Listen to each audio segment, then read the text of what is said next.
말씀은 느헤미야 7장 1절부터 4절까지 제가 가지고 있는 성경 735쪽이야.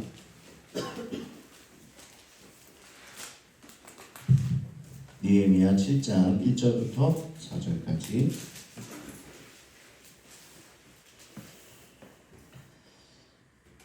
함께 봉독하겠습니다. 시작. 성벽이 건축되며 문짝을 달고 문지기와 노래하는 자들과 레위 사람들을 세운 후에 내아우 하나님과 영문에 강한 하나님과 함께 예루살렘을 다스리게 하였는데 하나님은 충성스러운 사람이요 하나님을 경외하니 우리 중에서 뛰어난 자라.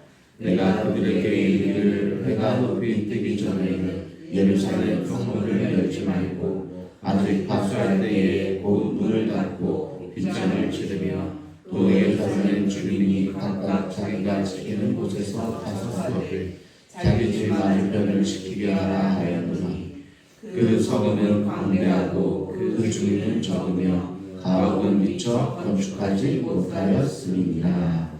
아멘. 사랑하는 성도 여러분, 평안하십니까? 아멘. 3주차가 시작됐습니다. 이번 주까지 우리가 세일의 특별 새벽 기도회 21일 여정을 지금 달리고 있는데요. 어제 우리는 52일 만에 성벽이 완공되는 그런 감격을 누리게 됐습니다. 할렐루야. 함께 기뻐해 주시기 바랍니다. 이스라엘 백성이 드디어 성벽을 기적처럼 완공하게 된 거죠. 대적들의 콧대가 꺾이고 하나님이 하셨습니다. 어제 하나님께서 하신 겁니다. 이렇게 외치게 되었던 거죠. 자, 그렇다면 성벽이 완공된 다음 날 느헤미야는 뭘 해야 될까요? 우리도 앞으로 이 건축을 다 끝내고 나서 뭘 해야 될까? 이게 이제 3주차의 이야기인데, 자, 축배를 들고 일단 쉬어야 되겠죠. 힘들었잖아요. 2달 했으니까 너무 힘들어. 아니면 공로자 시상식을 좀 열까요? 열심히 한 사람들 시상식을 열어가지고 상을 줄까? 아니면 건축 감사 예배를 드리고 회식하러 가면 좋을까요? 아닙니다. 느헤미야는 성벽이 완공되자마자 아주 의미심장한 일을 하게 되는데, 먼저는 문지기를 세우게 됩니다. 자, 성벽을 다 세우고 나서 문지기를 세웠다. 왜 그랬을까? 우리가 흔히 겪는 신앙의 요요 현상이 있다라는 겁니다. 요요가요. 우리 다이어트 할 때만뿐만 아니라 신앙에도 요요 현상이 있다는 거예요. 다이어트 할 때를 생각해 보세요. 피눈물 나게 살을 빼놓고는 관리를 좀 못하게 되면 순식간에 뭐가 와요? 요요가 와가지고 예전보다 살이 더 찌게 됩니다. 다이어트 해본 분들은 다 아실 거예요.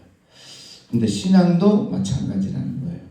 눈물 흘려 회개하고 은혜의 성벽을 그렇게 쌓아놓고도 마음의 빗장을 풀고 방심하는 순간 사탄이 틈타게 되고 다 은혜를 까먹게 되는 거죠.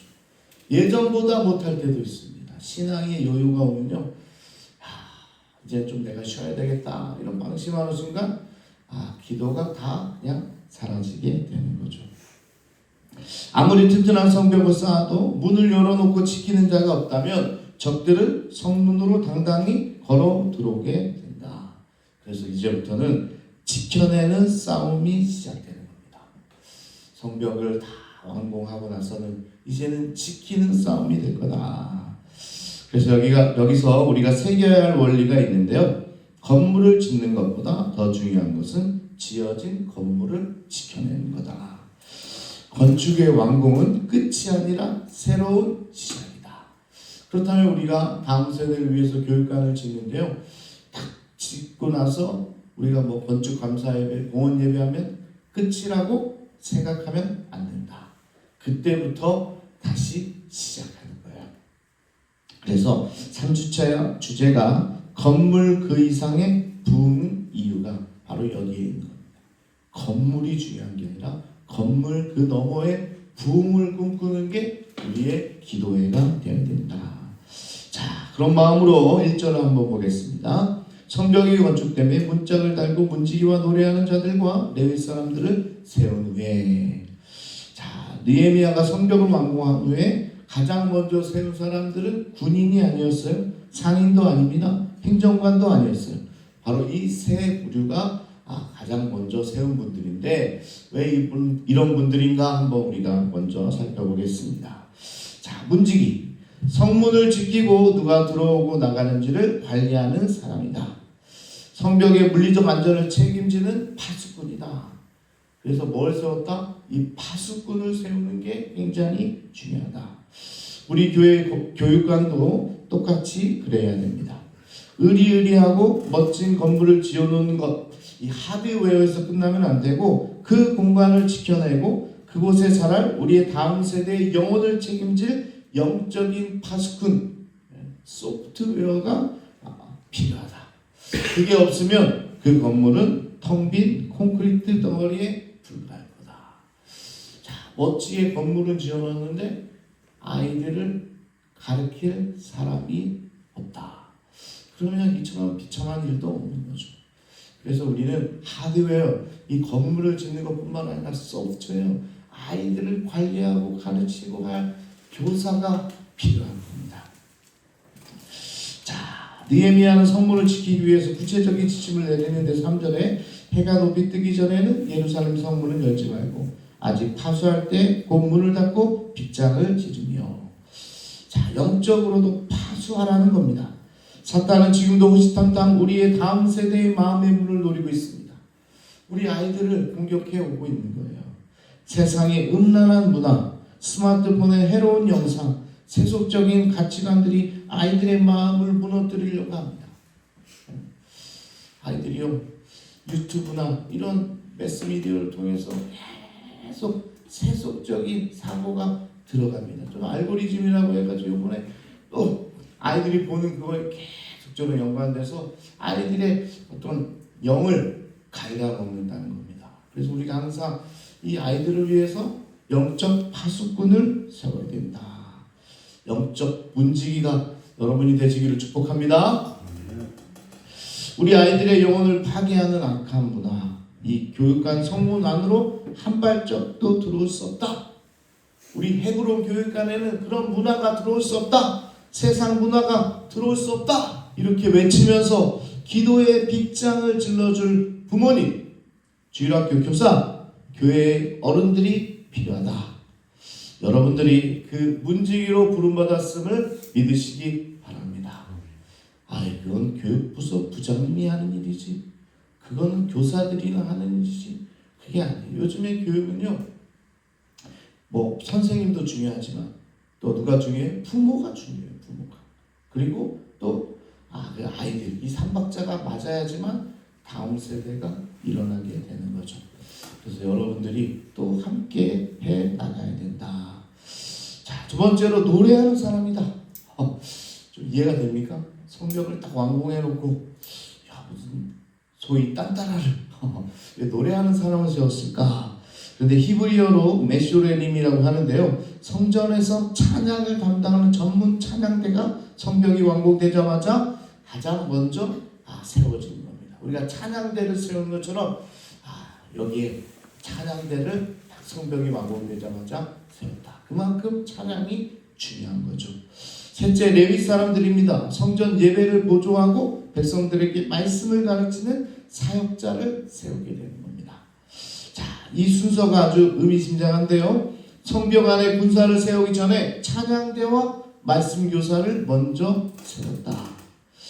군인들만 세워야 할 성문에 왜 성가대와 예배위원들을 세워놨을까?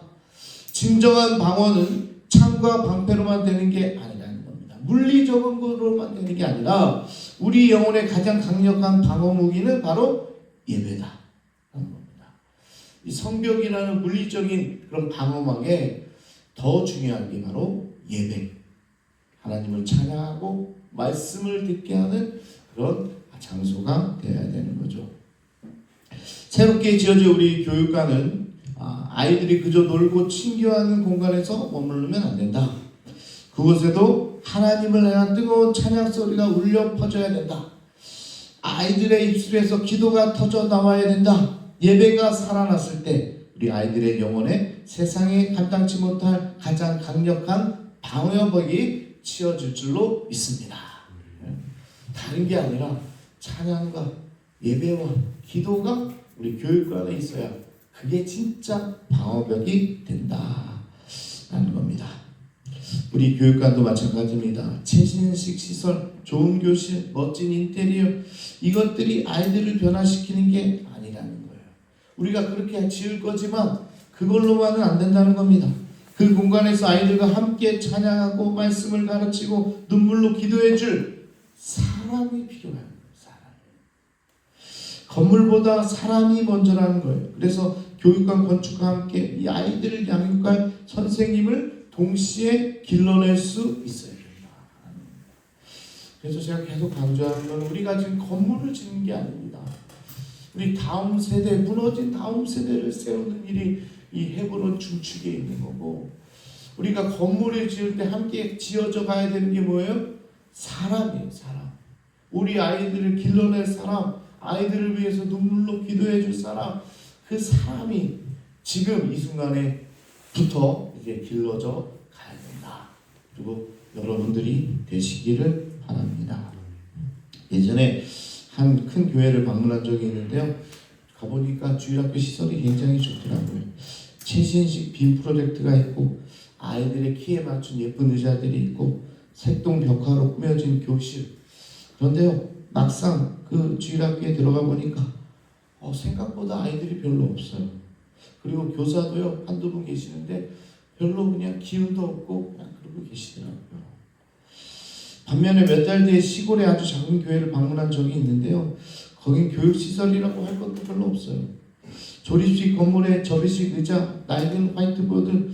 그런데 거기에는 15명 가까운 아이들이 찬양을 부르고 있더라고요. 여기는 도시도 아닌데 아이들이 모여 있는 겁니다. 그리고 거기에는 교사 한 분이 계시더라고요. 한 분이. 아이들의 이름을 부르면서 아이들과 함께 찬양하고 양육을 하고 계셨습니다. 그래서 제가 그 선생님한테 물어봤어요. 어떻게 이렇게 시골에 아이들이 이렇게 많이 모입니까? 그랬더니 그분이 그러십니다. 목사님, 비결이 없습니다. 저는 그저 매일 새벽에 아이들의 이름을 부르면서 기도할 뿐입니다. 주님, 우리 민지를 좀 지켜주세요.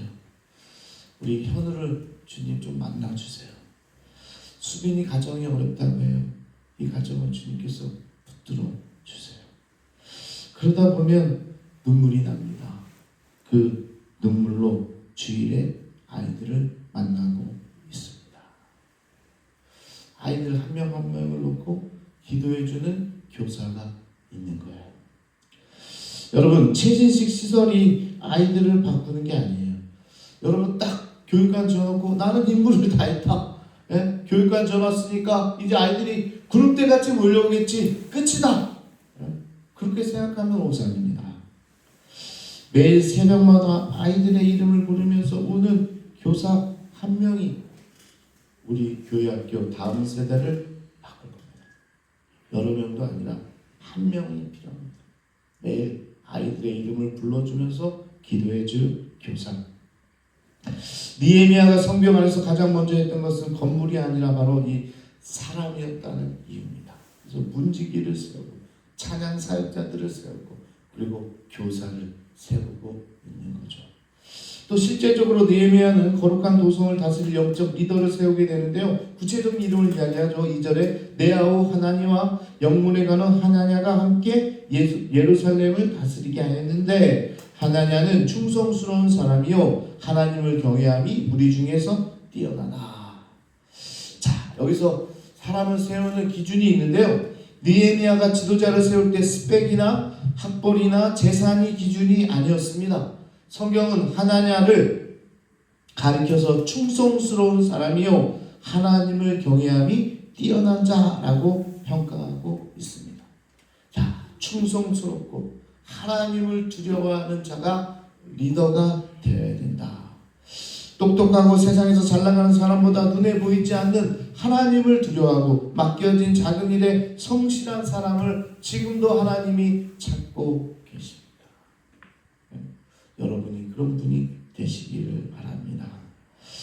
자, 우리 교회 안에 그런 영적으로 선한 영향력을 끼치는 신앙의 버팀목이 있습니까?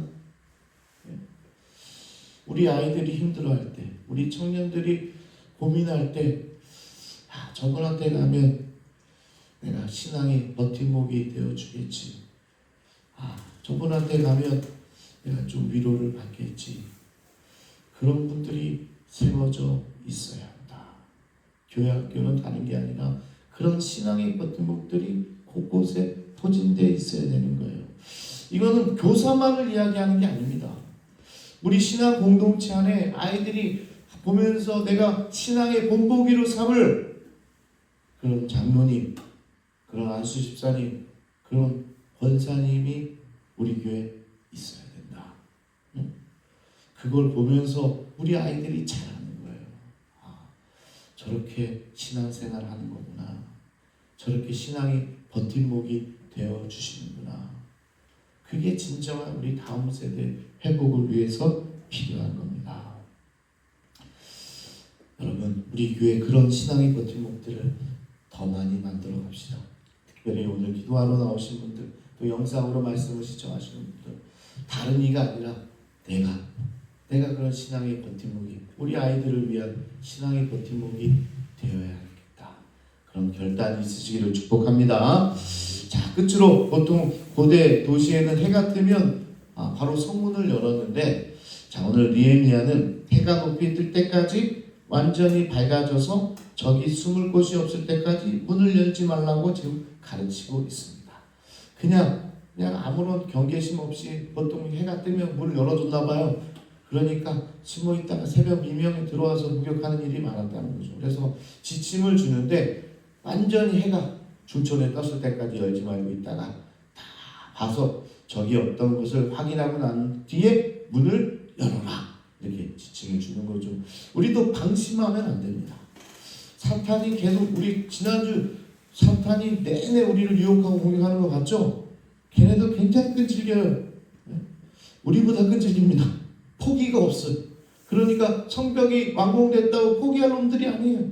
또 공격하려고 지금 딱 버리고 있는 거죠. 그러니까 새벽에 문을 열어서는 안 됩니다. 우리가 완전히 완벽하게 준비된 후에 문을 열어서, 성문을 열어서 개방해야 되는 거죠. 그래서 이렇게 지침을 주고, 또 자기 맞은편을 지키게 하라. 이거 어디서 봤던 얘기잖아요. 우리 7일차에 나왔던 원리가 다시 등장하게 되는데요. 자기 집 앞에 성벽을 쌓게 했는데 지금은 자기 집 앞에 성벽을 지키게 해라. 한두 사람의 문지기로 지키는 게 아니고 쌓는 것도 내일이고 지키는 것도 내일이다. 이것을 우리가 생각할 수 있어야 됩니다. 지금 교육관을 짓는 것도 누구의 일이에요? 내일이고, 또 다음 세대 아이들이 거기서 하나님을 예배하도록 하는 것도 내일입니다. 내 부서가 교육부서라서 그런 게 아니라 다 다음 세대의 일이 다 우리의 일이 되고, 내 일이 되고, 내 가정의 일이 돼야 되고, 우리는 이제 교회학교 아이들이 없는데요, 이러지 말고 다 나의 일이 돼야 되는 거예요. 느헤미야는 철저하게 그 셀이, 작은 이 단위가 자기 앞을 지키게 하는 방법을 쓰고 있는 거예요. 이 정말 중요한 원리입니다. 성벽도 자기 앞만 싸우면 이어지고, 또 지키는 것도 자기 앞은 자기가 지켜라. 그래서 내 가정을 내가 지킬 수 있는 사람이 되라. 이렇게 계속적으로 이야기하는 거예요. 여러분의 가정, 여러분의 자녀부터 먼저 지킬 수 있어야 됩니다. 그렇게 한 가정 한 가정이 지켜나가면 우리 공동체가 사탄의 공격에서부터 완벽해질 수 있는 거죠. 이 새벽에 함께 기도하기 원합니다. 주님, 교육관을 지어주실 뿐만 아니라 그 안에서 우리 아이들을 품고 울어줄 충성된 교사들을 떼거지로 보내주옵소서. 이 기도가 응답될 때 새 교육관은 단순한 건물이 아니라 우리 아이들을 영적 군사로 길러내는 생명의 산실이 될 줄로 믿습니다. 우리 같이 찬양하도록 하겠습니다.